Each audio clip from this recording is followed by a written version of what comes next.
Hello, hello, hello. It is me, your True Heel Phenom SP3. Yes, we are back again with another year-end list. One of the final ones, and it's one of the big ones. It is the Tru Heel Heat's best major shows of 2023. 2023 may have been one of the greatest years ever when it comes to major events across all these multiple promotions, whether it be WWE, AEW, New Japan Pro Wrestling, Impact Wrestling, across the wrestling universe. These promotions delivered some of the best events that we have ever seen, not only just this year, but ever. That is the quality that we experienced over the last 12 months of 2023. So even though we are in 2024, it is time to look back. And unfortunately, you don't get to look at my beautiful face. This is a voiceover for all of you. Let's get into the top 10 best major shows of 2023. Honorable mentions for us. Couple of honorable mentions that got a couple of votes, just missing out on our top 10. Stardom All-Star Grand Queendom that featured Mercedes Moné versus Mayu Iwatani, featured Tam Nakano versus Julia in one of the best women's matches of the year, as well as Mina Shirakawa versus Saya Kamatani in one of the most emotional battles of Stardom's year. New Japan Pro Wrestling's Power Struggle received 2 nominations, 5 points overall from us. That featured the great classic matchup of Will Ospreay versus Shota Umino. That great bout, you also had Okada, Tomohiro Ishii, and Hiroshi Tanahashi defending the never open weight 6-man tag team championships against TMDK. Hiromu Takahashi versus Taiji Ishimori was also on that card as well. AEW Full Gear received 5 points, 1 first place vote from our very own Jay News. Yes, I'm pulling the curtain back, exposing him. Jay News, Mr. New Japan, putting AEW Full Gear at number 1, mostly because it had his AEW match of the year, Swerve Strickland versus Hangman Adam Page, had the polarizing matchup between Maxwell Jacob Freeman, MJF versus Jay White. You also had Adam Copeland, Sting, and Darby Allin over the patriarchy in the opener. So some really good action on that show, despite only receiving 1 nomination. And coming in at like number 11 with 8 points overall, 3 nominations, WWE Elimination Chamber with Sami Zayn versus Roman Reigns, the great United States Championship Elimination Chamber matchup, that awesome crowd in Montreal, Quebec, Canada. At one point in our getting this top 10, this was in the top 10 Elimination Chamber, but it just misses out. Let us know in the comments down below who you think, what show you think should have made our top 10. But let's get into the top 10 best major shows of 2023. Coming in at number 10 with 10 points overall, 4 nominations, including 1 first place vote. It is AEW Wrestle Dream from October 1st, 2023. Wrestle Dream was the first late addition to the AEW pay-per-view schedule that Tony Khan announced seemingly out of nowhere that we were getting an AEW Wrestle Dream during the post-show media scrum for AEW All In to commemorate the 1-year anniversary of Antonio Inoki's passing, an inspiring promoter, the founder of New Japan Pro Wrestling, and to celebrate him, AEW put on one of their best shows of the year, which featured one of their best matches of the year and possibly one of their best matches ever what many call the best technical wrestling matchup they have ever seen. Zack Sabre Jr. versus Bryan Danielson. This one was a work of art, just telling a great story of Zack goading Bryan into using his bad arm,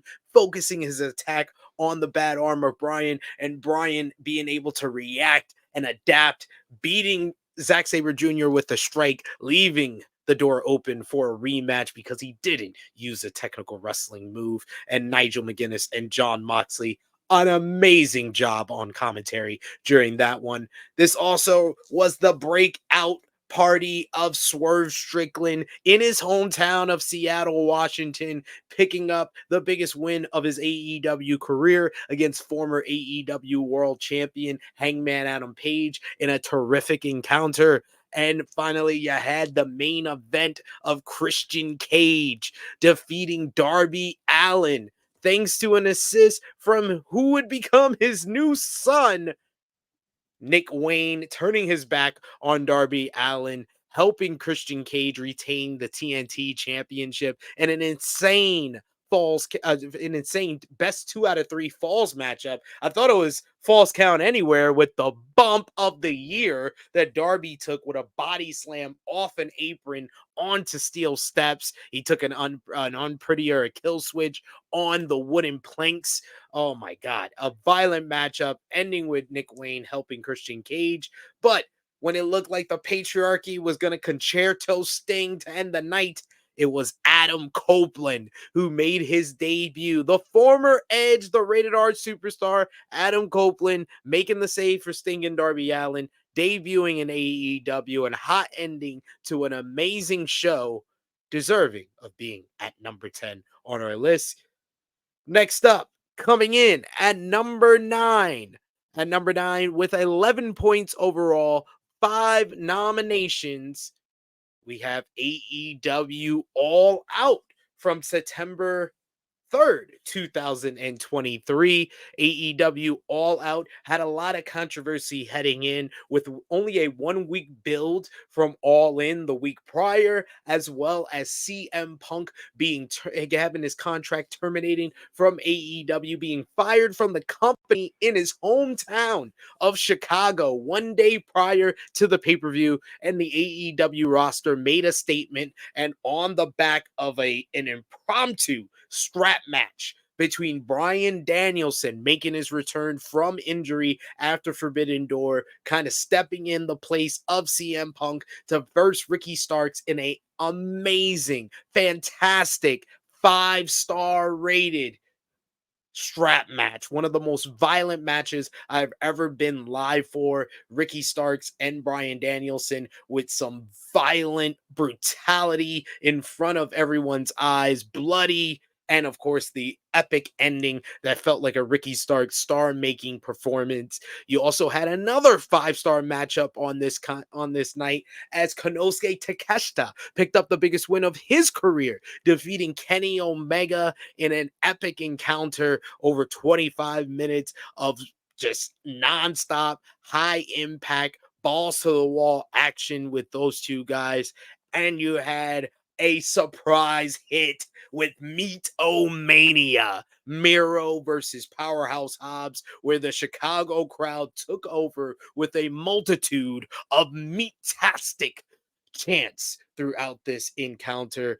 And then finally, it was the main event with Orange Cassidy's last stand as international champion in a bloody bout against John Moxley, who took the international championship against the longest reigning champion in that title's history. What a night it was at All Out. Probably the AEW pay-per-view that exceeded the expectations the most due to that 1 week build. But only getting at number 9 on our list.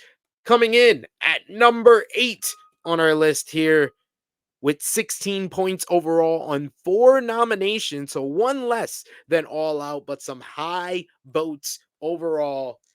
It is WWE Money in the Bank from, I believe this was in June. Yes, in June. in London, England, and what a crowd it was for the main event, the Bloodline Civil War. Roman Reigns and Solo Sikoa versus Jimmy and Jay, the Usos.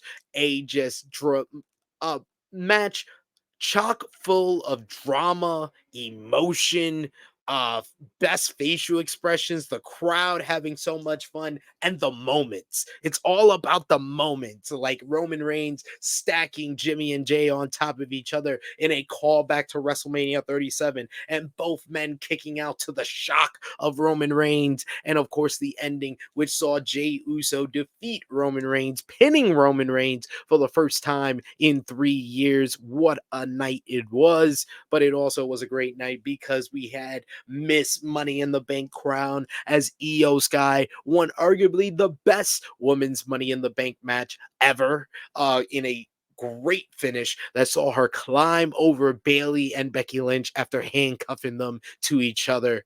And of course, to open the show, you had Damian Priest winning the men's Money in the Bank ladder match in a fantastic bout there, with LA Knight standing out, Logan Paul and Ricochet going viral, and Damian Priest winning the big one here and becoming senior Money in the Bank, only coming in at number 8 though. Because coming in at number 7 at one point, this was beneath both Money in the Bank and All Out, but it took the leap on some late votes, coming in at number 7 here with 16 points as well. The coming in at number 7 here, coming in with 16 points as well as Money in the Bank, but on 5 nominations instead of 4. We have NJPW Sakura Genesis from April. This one was a surprise hit from Osaka, Japan, and really, this is one of the best back halves of a pay per view you will see all year long. And it was, of course, highlighted and tapped off with Sanada defeating Kashika Okada to become the IWGP World Heavyweight Champion. Regardless of how you feel about what Sonata's reign had become, no one can deny this was a very memorable moment that everyone will remember. Sonata being crowned the world champion. This also was a memorable show because it was the marked the major appearance, the big day in-ring debut in New Japan Pro Wrestling proper in Japan for Mercedes Moné, as she defended the IWGP Women's Championship in a spectacular encounter against Azumi and Hazuki from Stardom, setting up her big showdown with Mayu Iwatani at Stardom All-Star Grand Queendom. So many great matches towards the back half of this card, whether it was Zack Sabre Jr. versus Shoto Amino for the World Television Championship. You had Hiromu Takahashi defeating Robbie Eagles in an excellent bout for the Junior Heavyweight Championship. And you had, in my eyes, the best match on this card and the best tag team match of the year for New Japan Pro Wrestling. Aussie Open defeating Bishamon in an outstanding bout, with Kyle Fletcher surviving a moonsault off the top rope to the floor that nearly broke his ribs. Broke his leg. His face was messed up. Oh man, what a performance by Kyle Fletcher. Really a standout in his year, but only coming in at number 7, because coming in at number 6, we got coming in at number 6 with 28 points overall on 9 nominations. It is WWE Backlash from San Juan, Puerto Rico. And boy, oh boy, I've been waiting all year to talk about this show. This is the most fun WWE show possibly ever. Just like this, like the WWE show that had the vibes of an NXT takeover with a party crowd and an AEW party crowd, because they were all there for Bad Bunny's big showdown with Damian Priest and an awesome San Juan street fight that had the crowd on their feet. Bad Bunny with the entrance of the year coming out with the crowd singing his song, and then having a outstanding, just shenanigans filled insanity that was this San Juan street fight. You had the Judgment Day getting involved, Carlito and Savio Vega making their return. Oh man, just so much fun there. You also had a breakout performance by Io Sky against Bianca Belair that really propelled Io to the rest of the year, where she won Money in the Bank and then the WWE Women's Championship, and possibly the best match of Bianca Belair's historic 400-day plus reign. And you had the main event with Brock Lesnar deciding to bust himself open in the first matchup against Cody Rhodes of 3. So some really memorable stuff. You had the memorable moment for Selena Vega back in Puerto Rico against Rhea Ripley. So much great stuff on this card. Well deserved to be on our list, but it misses out just on the top 5, because coming in at number 5, just 2 points higher than WWE Backlash with 30 points overall on 9 nominations. It is AEW Revolution from March 2023. I believe this was from Orlando, Florida. Was it from Orlando?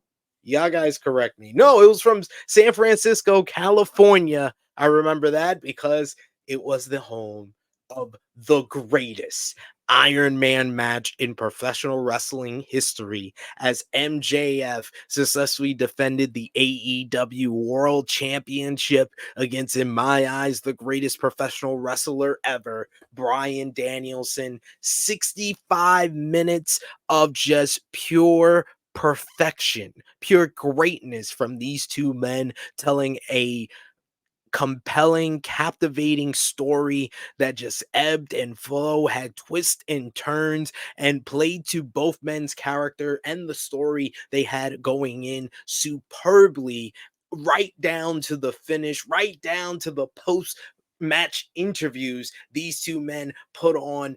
Arguably the best match of even Bryan Danielson's career, and no argument the best match of MJF's career, and one of the best matches in AEW history. But this show is this high on this list and enters the top 5 because it had not one but 2 match of the year candidates. As if you wanted something completely different, you just wanted a pure war, pure violence, pure two people trying to maim each other. You had the Texas death match between Hangman Adam Page and John Moxley. Barbed wire, bricks, chains, forks, people being stabbed in the forehead, and a finish where John Moxley nearly died and had to tap out to save his life. That's what this show had. He also had a great match, the final burial, with Jungle Boy Jack Perry getting the biggest win of his career to date against Christian Cage. You had some good matches basically up and down the card, whether it was Wardlow regaining the TNT championship from Samoa Joe. You had Jamie Hayter retaining the AEW Women's World Championship against Ruby Soho and Saraya. And you also had an absolutely an absolutely balls to the wall, action packed thriller that was the AEW World Trios Championship matchup that saw Kenny Omega and the Young Bucks losing the gold to the House of Black, Malachi Black, Buddy Matthews, and Brody King. Man, Revolution was one to remember. 8-match card and one of the best paced AEW shows of all time. But it just missed out on number 4. Coming in at number 4 on our list here of the top 10 best major shows of 2023, we got with 31 points, so just 1 point higher from AEW Revolution on 11 nominations, including one first place vote. NJPW Wrestle Kingdom 17 in the Tokyo Dome, January 4th. And of course, when you say Wrestle Kingdom 17, this show will be identified with the 6-star classic. That's 6.25 rated star classic by the Wrestling Observer newsletter. I gave it 6 stars. I call it one of the greatest matches of all time. Kenny Omega versus Will Ospreay for the IWGP United States Championship. Storytelling excellence, perfection in a professional wrestling ring is not often realized, or you don't often realize you're watching it until it's too late. This is one instance where I think everyone realized they were watching one of the greatest pieces of professional wrestling artistry that we have ever seen. Kenny Omega and Will Ospreay put on an instant classic that won the 2023 match of the year 4 days in for a lot of people, and it will be remembered for years and years to come. But that is not the simple reason why this show is on this list. The main event was great with Kashika Okada defeating Switchblade Jay White for the IWGP World Heavyweight Championship. FTR and Bishamon having a very good matchup for the IWGP Tag Team Championships. Leo Rush busting his face on the ramp in the IWGP Junior Heavyweight Tag Team Championship opener. You had Hiromu Takahashi having a great fatal four-way matchup, getting back the IWGP Junior Heavyweight Championship, defeating Taiji Ishimori, Master Wato, and El Desperado. And then you had the cherry on top of it all. You had Kairi Sane beating Tam Nakano to set up Mercedes Monet's entry and introduction into New Japan Pro Wrestling. The pro wrestling pay-per-views, you don't just make a very memorable show off the in-ring matches. You sometimes need that extra little bit. Mercedes Monet is that extra little bit for the show, and that is why it comes in at number 4 here.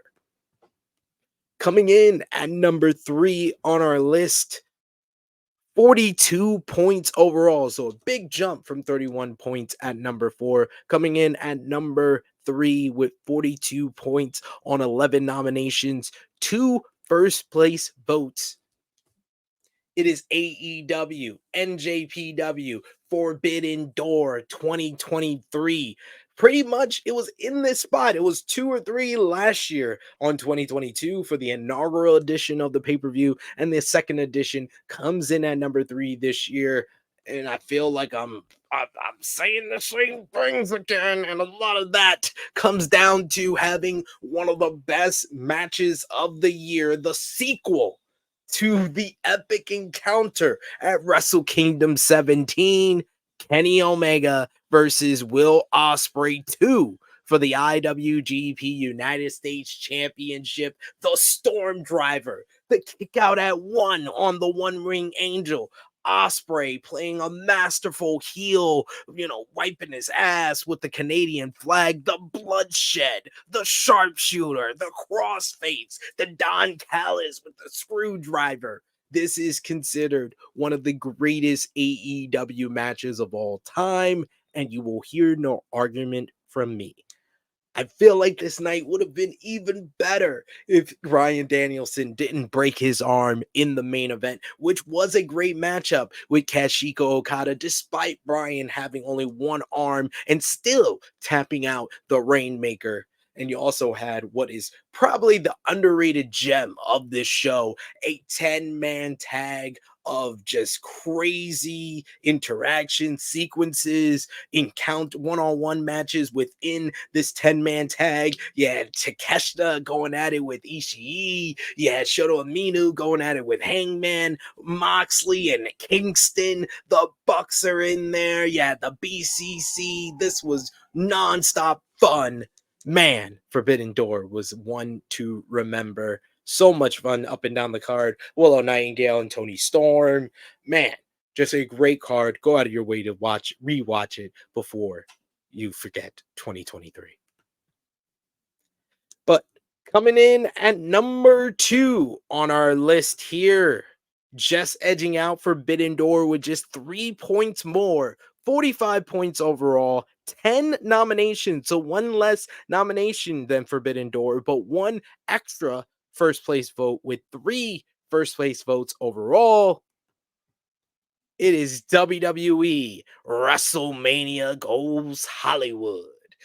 WrestleMania 39 was a 2-night event, but for our voting, as voted on here on this by the Tru Heel Heat team and a couple of our friends from across the wrestling media world, This one had to be voted as one, WrestleMania 39, but still places at number two. And a lot of that comes down to what happened on night one of WrestleMania 39, which was capped off by Kevin Owens and Sami Zayn winning the undisputed WWE Tag Team Championships from Jimmy and Jay Uso, ending their historic over 500-day reign.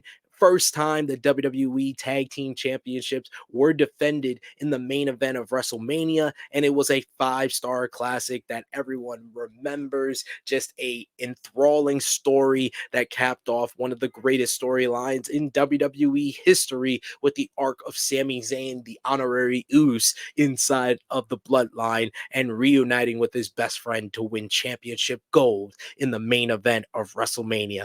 That is what it's all about. And they had a lofty challenge ahead of them because they had to follow the greatest women's match in WrestleMania history as Rhea Ripley rise to the occasion against one of the greatest female wrestlers in WWE history, Charlotte Flair, proving why she steps up in the big matches and bringing Rhea Ripley to her greatest performance of all time as Rhea Ripley was crowned the SmackDown Women's Champion. And this came on the same night as Rey and Dominic Mysterio, culminating their awesome build up to WrestleMania, having a sports entertainment masterclass of a spectacle with Dom's mom getting involved, Bad Bunny, Damian Priest, the Judgment Day. So much fun on night one. And night two had some goodness, had some greatness with it because it had arguably the best match of the year from WWE as Gunther defended the Intercontinental Championship in a blistering banger in every sense of the word, for both physically, mentally, description wise, however you want to say it. This was a banger with Drew McIntyre and Sheamus retaining the WWE Intercontinental Championship. However, I think why WrestleMania 39 just missed out on the number one spot is because it has one of the more polarizing matches of the year with Roman Reigns and Cody Rhodes, in my eyes, having a terrific 20-minute WrestleMania main event with a crap final 2 minutes that's also Sikoa help Roman Reigns retain the WWE Universal Championship, and then this sight from Cody Rhodes, which has become one of the most memed and seen pictures in wrestling of 2023. But that brings us to number one on our list here with 46 points overall, just 1 point higher than WrestleMania 39 on six first place votes, 11 nominations overall. It is AEW All In London from Wembley Stadium in London, England. And what a show this was. 81,000 tickets sold, more than 70,000 in attendance, however you want to shape it out, turnstile, whatever it was.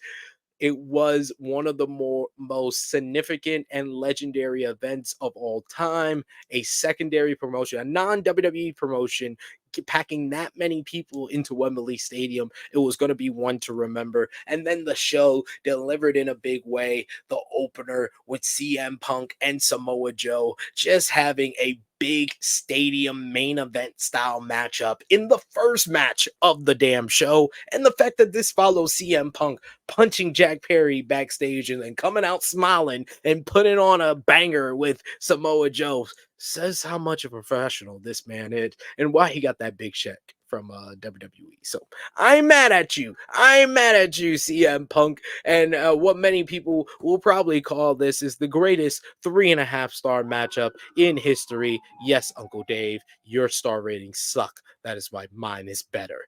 You also had Speaking of CM Punk, his arch nemesis and best friends putting on another classic in their great series of matches. This one had one of my favorite near falls of the damn year on the BTE trigger and then on the Shatter Machine. These two teams just have amazing chemistry and displayed that in front of 80,000, however you want to say it. 81,000. I don't care. I'm selling the tickets sold. You also had Stadium Stampede that was filled with blood, insanity, fights throughout the stadium. You had Will Ospreay in front of his own people putting on a great matchup with Chris Jericho, who turned back the clock and put on his best performance of the year. And then it capped off with the best storyline in AEW at the time, MJF and Adam Cole, who won the Ring of Honor World Tag Team titles in the opener to the show, capping things off in a great emotional filled storytelling inducing storytelling kind of based matchup in the main event that everyone ate up inside of Wembley Stadium, and I loved it watching it at home. AEW All In will always be remembered, and I feel like when it comes down to the best major show of the year, it comes down to what show you're going to remember the most. And I think that we did a great job, our team here at Tru Heel Heat, with AEW All In and WrestleMania 39. I think those are the two shows that 2023 will be remembered for the most. We did it, y'all. All on my own. No help from the other True Heels. I guess they fell asleep, but you're always going to have me and my disembodied voice with you. But until the next list to cap off 2023 as we kickstart 2024, it is me, your Tru Heel Phenom, SP3. This has been Tru Heel Heat's best major shows of 2023. I am signing off until next time, and I will see you on the next one. Let us know in the comments down below what you thought was the best major show of 2023. Let's get that conversation going. You guys were great on our best female wrestlers of the year list with your comments. Bring it on this one. Let me know in the comments. Get the conversation going. But until next time, I'm out of here, y'all. Peace.